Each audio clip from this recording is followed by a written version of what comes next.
ఇక వార్త వివరాల్లోకి వెళ్తే చోడవరంలో రైతు కూలీ సంఘం సమావేశంలో జిల్లా కార్యదర్శి కోనా మోహన్ రావు మాట్లాడుతూ రైతులకు యూరియా, డీఏపీ, పొటాష్, కాంప్లెక్స్ ఎరువులు తగినంతగా అందక రైతాంగం ఇబ్బందులు పడుతున్నారని ఆవేదన వ్యక్తం చేశారు. 267 రూపాయలకు అమ్మాల్సిన యూరియాను ప్రైవేటు వ్యాపారులు 350, 500 రూపాయలకు బ్లాక్ మార్కెట్ లో విక్రయిస్తున్నారని, కల్తీ ఎరువులు, పురుగుల మందులు రైతులను నష్టపరుస్తున్నాయని విమర్శించారు.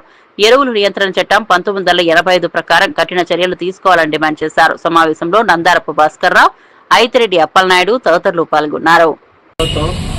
రైతులందరికీ కూడా ఎరువులు సకాలంలో మేము అందజేస్తున్నాం.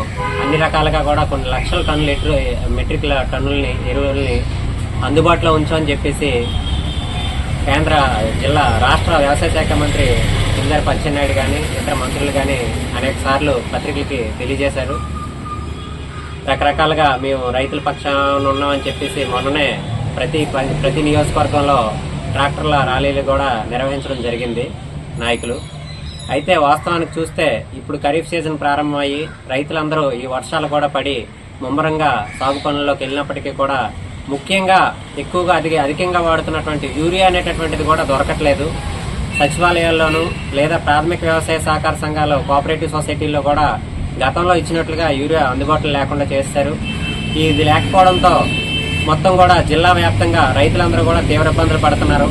ఇదే పరిస్థితిని చూసి ప్రైవేటు వ్యాపారులందరూ కూడా ఇదే చేతివాటం చూపించుకోవడానికి 270 రూపాయలు ఉన్నటువంటి యూరియాని 370, 400 రూపాయలు, 500 రూపాయలకు కూడా అమ్ముకుని వాళ్ళు సొమ్ము చేసుకుంటున్నటువంటి పరిస్థితి ఉంది.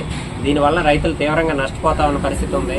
జిల్లాకు దాదాపు 40,000 టన్నుల యూరియా ఈ ఆగస్టు నెలలో అవసరమైతే దానికి సరిపడా అవసరానికి తగ్గ రాకపోవడంతో, రాష్ట్ర వ్యాప్తంగా కూడా ఎరువులు రాకపోవడం, అందుబాటులో లేకపోవడంతో, నిల్వలు లేకపోవడంతో వాటిని సర్దుబాటు చేయాలని వ్యవసాయ శాఖ అధికారులకు తెలియజేయడంతో వ్యవసాయ శాఖ అధికారులు కొన్ని సచివాలయాలకి, కొన్ని గ్రామాలకు అందజేస్తున్నారు, మిగిలిన గ్రామాలకు అందజేయట్లేదు.